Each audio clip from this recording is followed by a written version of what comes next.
Hello and welcome to the Home Recorded Music Podcast. Thank you for watching, listening, and subscribing. In today's episode, I am speaking with none other than McCann's John Pav and Joel Folds of Riot After Midnight.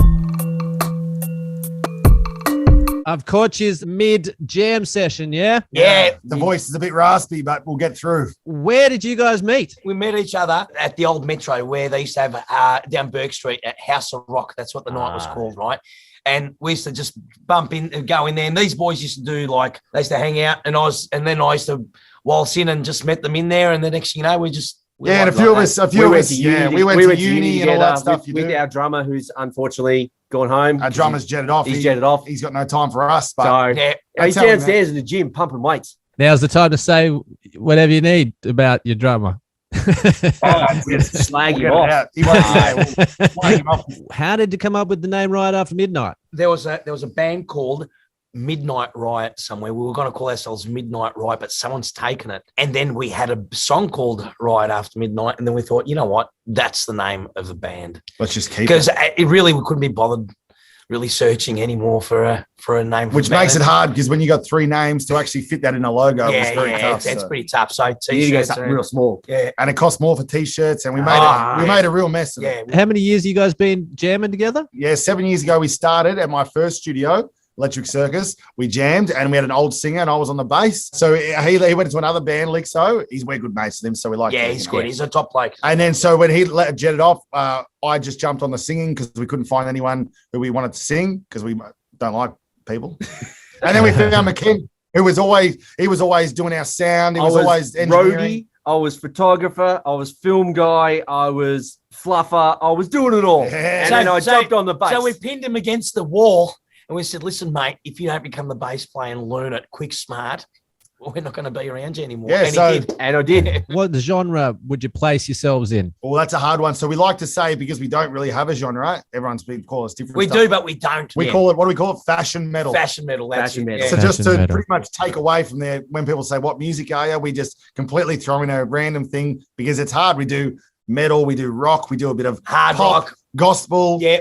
Gospel. Got it all. As of now, you have a new album out and it's called Hellzarockin, which you can actually find the link in the description here and go and listen to that for anyone that would like to check that out. How did you come up with the title Hellzarockin? Well, we were writing a few tunes for the album and then we had this we wrote a song for this bloke's podcast. We thought that could be a pretty good song. It was a good riff, bit of a fast opening song. So we wanted to grab their attention, kind of the whole vibe of the album. So yeah, there was this old dance back in the day, I think called Hellzarockin. There was this old 80s dance or even older 60s, whatever it was. And then I just said, Hellzarockin. What about that one? Hellzarockin, we got a lot of songs about demons and wizards and stuff. And then it just stuck. How did you go about with the recording process? Where was it recorded and what techniques did you use? Yeah, we recorded it in the awesome studio that we're in right now, the Electric Circus Studios, which this man is obviously the proprietor, owner, general genius of it all. We just did it as a whole band process. Like we basically just got in here. I think Johnny kind of started with riffs and ideas and it was all just working together, just throwing bits and pieces and go, does that work? Does that not work? If something, we tried it, gave it a go. If it didn't work, put it aside, come back. And it was just more real organic, I think is the way to put it. And what program did you use to record the album? It was all done on Logic. So just Logic in the studio here. Tried to keep it real simple though, basic microphone techniques. Yeah, just really, really organic and try to get just a natural sound of the band. And was there any particular plugin that you found that you enjoyed using during the process? My vocals, right? I don't even know what kind of singing I do. A bit of Elvis, Lord Almighty, that kind of stuff. So I found that if I put like a more of a pop kind of sound on my vocals, it kind of works with my vocals, So if I put like, the what's his name? The Weekend, a lot of ambience, but not, it's in the background, it's left and right, but I'm in the center with a bit of it spread. That's just a little technique that he uses, that bloke. And I said, you know what? Yep. I'll steal that, see how it sounds on my voice. And then, my voice passes just. Now, John Pav, you play the guitar on the album. What guitar are you using and why? I'm using a Jackson Soloist. And I'm using that because it's very easy to play. It's got a good action. Solos come out of it very easy. You can really shred on it. You can do whatever you want on it. It's that good of a guitar. So, and the pickups on it are pretty good too. So whatever got recorded through that and through the head that we've got, which is a Randall, bit of an old Pantera. So we got a decent groove out of those two instruments. Groove metal. Were you using any other effects other than the Randall amp? Did you have any effects pedals that you use? Yeah, we used a bit of chorus, a bit of harmonist as well.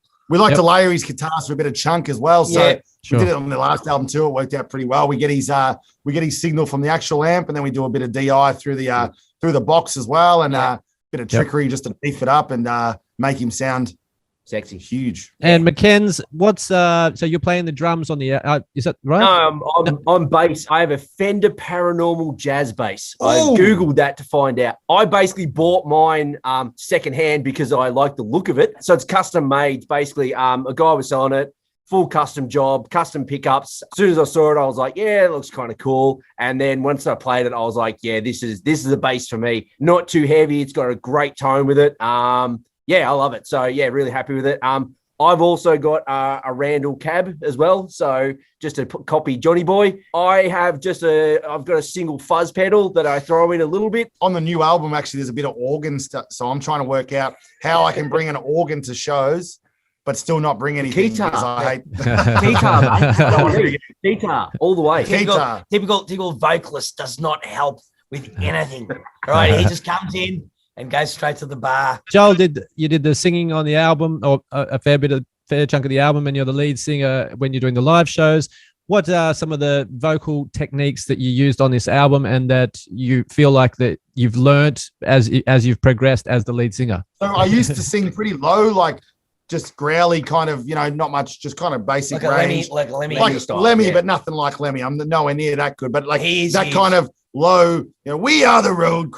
I won't try that. But so then that was out. So I was just trying to pretty much do what our old singer was doing, but just a bit lower, because I wasn't really a singer. I used to play bass until we got this peanut. Hey. And then I started this album. I wanted to find my voice a bit. So when Johnny started playing some riffs, you picture in your head what it should sound like. And then I thought I'd change it up. So if it was like a heavy riff, like a thrash kind of riff, I'd kind of bring it up to a bit more falsetto, or, I'd do something a bit more, Elvis throwback, something like that, a bit higher, a bit more, what's the word? Frank Sinatra. Yes. What's the song? My way. Starts did it my way. Yeah. Did you have a particular microphone that you used on the album, or a couple of? I'm not good with microphones. Aston something, what is it, birdcage or something like that? Not a birdcage. I'm not much with the mics. What's it called? It's a Spirit. That's right. It's a Spirit. It's not the most expensive mic. It's not the most basic mic. It's right in the middle. Nothing too over the top, but it does a good job. Yeah, we still like that. We still like that raw sound too. Yeah. We don't want to sound, like our kind of music's more supposed to be more raw, groovy, live, groove sounding. Kind of like you've got a few mates playing together, like rather than, if we're too over the top, not everything dubbed, everything on a metronome, stuff like that, and everything triggered and stuff, it just wouldn't be our sound. Then we'd have to be real technical. So we like to have fun. We don't want to be too polished. We want to have fun. For the viewers, anyone who does their own home recording out there and wants to get into music, or is just a novice or is an expert, what is a lesson that each one of you has learnt during the process of this, whether it's, just something that you've learnt in the recording process that you think you'll bring to the next recording process? Well, I just kind of went with really just the basics and just thought, okay, I've tried to just go by ear. So what sounds good? So if I'm playing something and I'm like, yeah, that kind of works with Johnny's guitar, go with that. Just trust the feelings that I'm like, yeah, cool. If that works, if it doesn't work, be willing to listen. If someone else has a better idea, go with that. So that's spot on, because like the last album, we wanted to do everything pretty much by the book. Like, we're a metal band. Let's keep it just chuggy. Let's just do that. This one, we wanted to just be like, why not just throw an organ over there? We got monk chants. We got gang vocals everywhere, and not just be like, oh, that's not usually what people do. This time we just said, you know what, throw it in there. We done something that I don't think we'd be able to do again, because the thing is, we done everything that we done, like was sort of like, how can I say it? What we felt at that stage, Organic that organic feeling was there then and there. And we like right now, you could almost say that we're different people to what we were recording, you know. So we wouldn't be able to do what we done again. It's a good answer. So it's I think I highly promote that style as well, which is being spontaneous and just coming up with things and doing what feels right, doing what feels fun.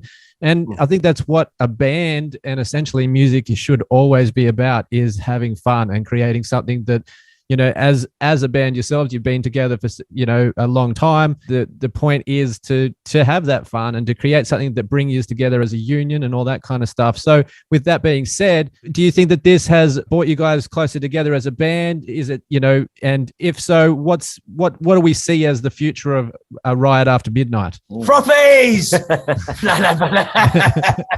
It's kept us closer. That's what it is. That's it. 4-man footy club. It's like your Thursday night. It gives us a purpose too, you know, rather than just, you know, catching up every, you know, once a month and having some beers and just getting absolutely tanked. Yeah, we're doing something. We can do that every week. Yeah. Get tanked every week. Still and play. But, you know, do something that's, you know, going to get us out and having a bit of fun in the bars and the clubs and meeting some new people, having a bit of fun with it rather than just, you know, catching up. I think the good thing is as well is that we're good mates outside of the band as well. Like we can hang out with each other.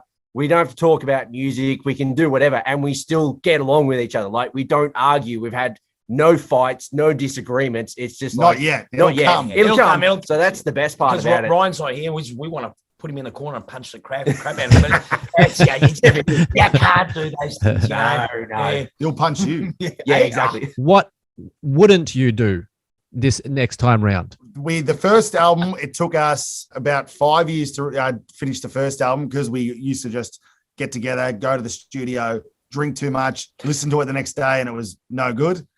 This time, I guess we didn't overdrink on it, but still, in the next album, if we weren't doing it ourselves, you could focus on just the little things. Like, we love this album for what it is, and it captured how this record was made in here, good times with beers and stuff. But there probably is a stage where you want to get to where you actually, you know, mic things up properly and, you know, get, you know, not just go, oh, it'll sound right or it'll be fine. No half-ass. Next time, I guess you can go, oh, we may as well fix that, which we didn't want on this album anyway, which is why we love it. As a release for the album, you're holding a festival with a heap of bands. Bendigo Hotel, 18th of June. All day. Doors are at what time, John? 2:30. 2:30. 10 bands. First band is at 3. Last band is at 11. And then we're DJing. And it's our album launch too. So it'll be good to show the new tunes. Good mix of local Melbourne bands as well. Oh, a few interstaters as well. But we got interstates. So we've got a whole heap of different styles. Get down that early and we'll give you some cheap tickets. You know, get through the doors early. Stock the bar.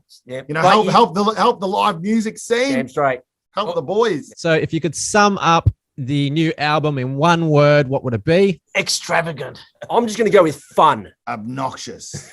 Excellent. That's great. Obnoxious, extravagant, and fun. Give everyone a shout out as to where they can find you. Every link that you got, throw it at us now. Right After Midnight Band on Insta, but then everything else is just Right After Midnight, Spotify, YouTube. We've got a heap of videos on YouTube. We love YouTube. And Joel also has a studio, as he mentioned, out in Tullamarine in Melbourne. You can go check the link out in the description as well. He has a podcast studio. He's got a recording studio.